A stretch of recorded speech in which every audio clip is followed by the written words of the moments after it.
nesse dia, o Senhor me deu a palavra, a oportunidade de estar trazendo.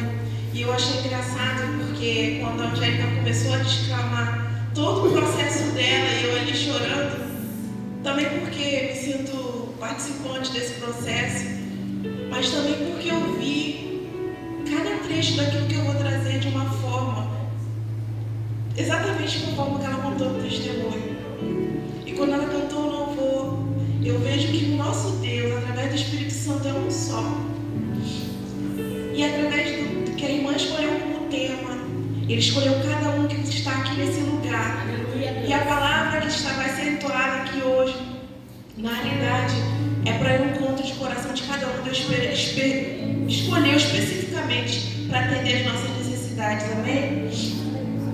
A palavra escolhida pelas irmãs sobre a direção do Senhor é em Êxodo 14, versículo 14, que diz assim. Deixa eu ter que pegar meu celular.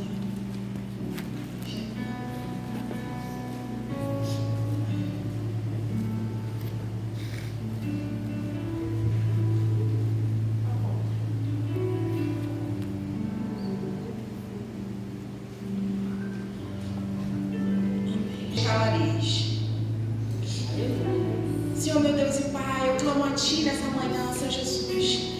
Senhor Jesus, somos povo Teu, Senhor Jesus. Estamos aqui, Senhor Jesus, para ouvir a Tua palavra, para ouvir aquilo que o Senhor tem a falar em nossos corações, Senhor Jesus. Tantos aqui chegaram quebrantados, Senhor Deus, querendo somente, Senhor, ouvir a Sua voz, uma resposta Sua, Pai, uma resposta, Senhor, para que venha tomar uma direção, Senhor Jesus, porque muitas vezes nos encontramos perdidos, Senhor. Senhor Deus, que Tu venha, Senhor, preparar a terra de todos os corações que estão nesse lugar. Senhor Deus, que Tu venha preparar a fé, porque Tu tem dado uma porção a cada um, e que nessa hora, através da Tua palavra, eles venham ser multiplicados em fé, que eles venham sair daqui, Senhor Jesus, com mantimentos necessários para alimentar a sua família, para alimentar aqueles que necessitam desses Moisés que estão aqui nesse lugar, desses Moisés que estão aqui com propósitos colocados através de Ti em vossos ministérios e corações,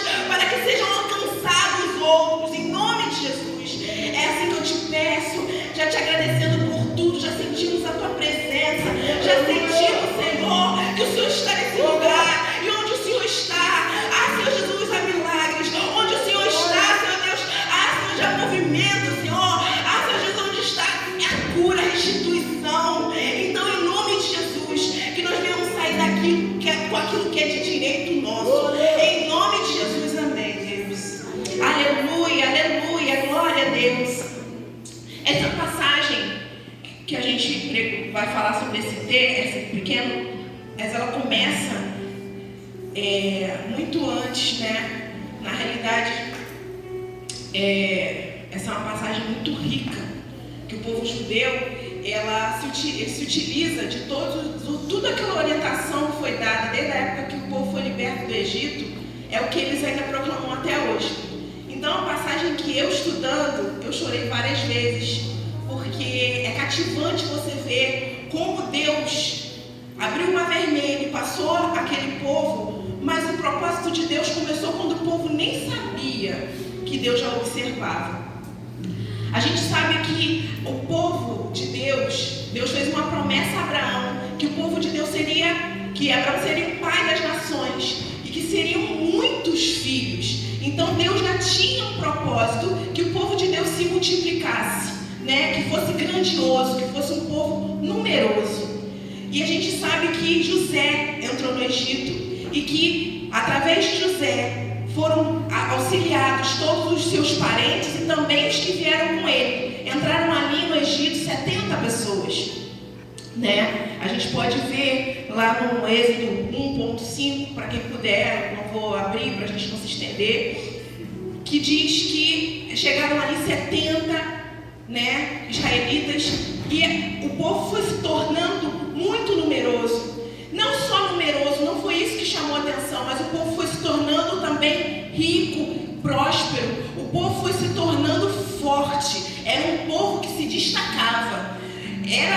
está na terra que não é sua, você está em mais números e você ainda prospera. O povo crescia. Lá no capítulo 1, do ponto 5,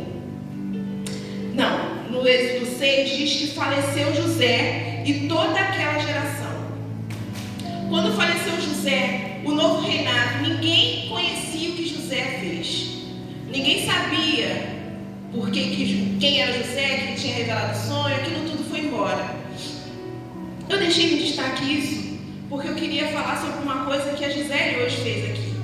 Qual é o legado que você tem deixado? José se foi aquela geração, mas não havia quem propagasse aquilo que José tinha feito. E ali o povo de israelita conhecia, mas entre os egípcios ninguém conhecia.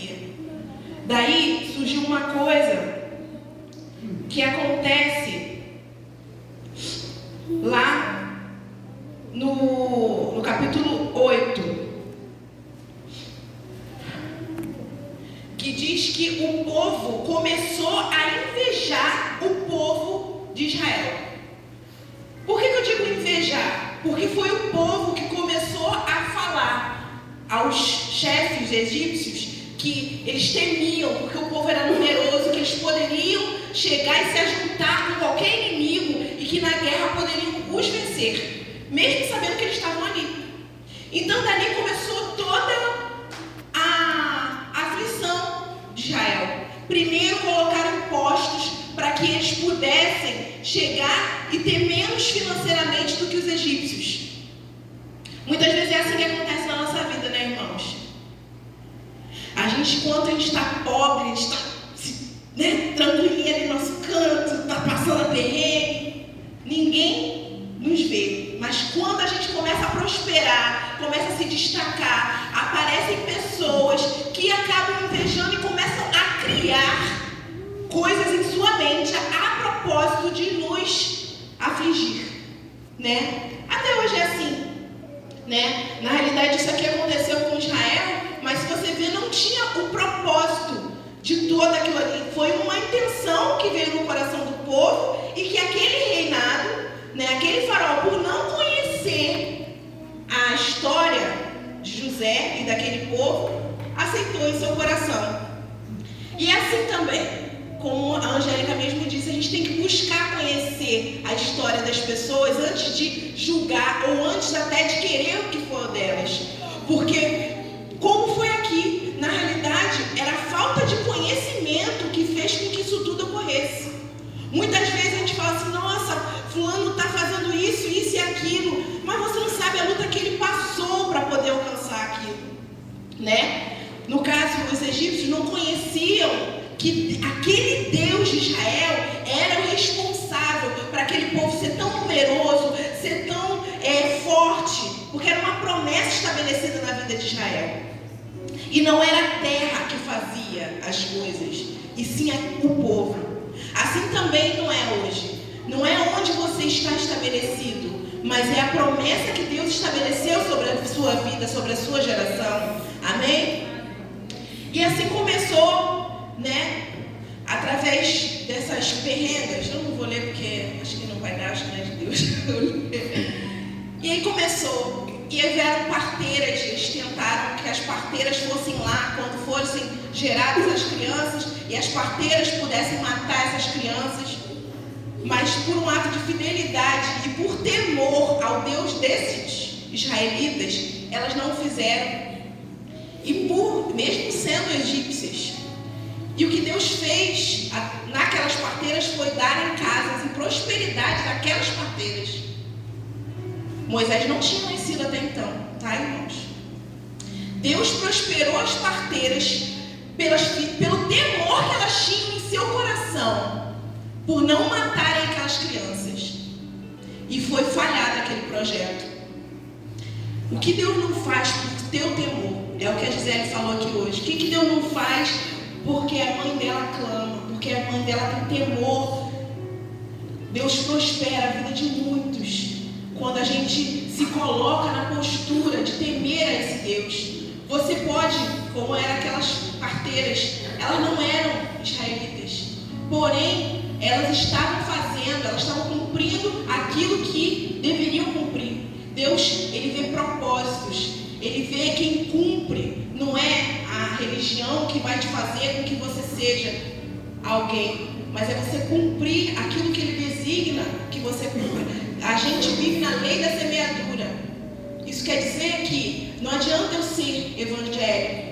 Eu tenho que ter os frutos do Espírito para que eu venha colher. Eu tenho que dar amor para colher amor. Eu tenho que dar paz para poder colher paz. Eu tenho que muito mais me preocupar com aquilo que eu dou do que com aquilo que eu recebo. Porque o que eu recebo vai ser consequência do que aquilo que eu dou. Amém? E essas parteiras, elas não fizeram. Só que depois Faraó começou com um plano de matar cada varão, né? Teria que ser, se descobrisse que era varão, ia ser jogado no rio. E aí, como a gente sabe, Moisés nasceu, a mãe dele conseguiu esconder por 3 meses essa criança. Foi, né, custeado para que Moisés vivesse junto àquele reino. Ali ele foi resguardado, matou um soldado egípcio, foi embora. E a gente sabe muito bem que ele casou, ele passou um bom período fora, né, do Egito. Nisso que ele viveu fora do Egito, a gente se pergunta, gente, o povo ali ficou sofrendo por muito tempo. E a gente pergunta por que Deus fez isso tudo, né? Tem uma parte do capítulo que fala aqui.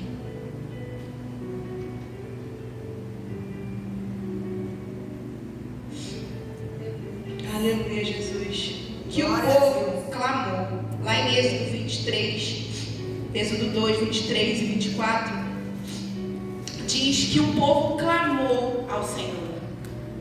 E o clamor daquele povo fez com que Deus falasse a Moisés. Deus. 2 coisas me chamam a atenção aqui. Por que Moisés saiu do Egito? A gente sabe que ele teve medo de morrer. Mas muitas vezes é assim que acontece também na nossa vida. Às vezes, a gente acha que Deus é um Deus constante. Que o lugar que você nasceu, ou o lugar que você foi criado, ou o lugar que estava confortável, e a gente não aceita que Deus é um Deus de estações. Aquele lugar para Israel não era uma morada, era um lugar de processo de crescimento. A palavra diz que com dores de parto, assim são as bênçãos do Senhor. A palavra diz que Deus, a partir daí, quando ele começa a falar com Moisés, ele começa a endurecer. Deus o tempo todo ele fala, vou endurecer o coração de Moisés, daquele chefe, para que ele não deixe meu povo sair. E isso é meio contraditório, já que ele queria que o povo saísse. Mas dores de parto são o quê? Contrações. Sem dores, a mulher não tem dilatação e não nasce nada. Deus não queria somente que aquele povo fosse liberto, mas Deus se irou também com o faraó.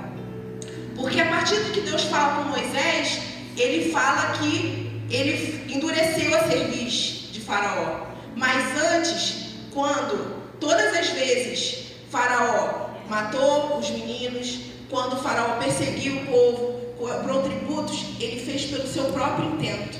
Ele fez pela fofoca. Ele fez porque ele quis.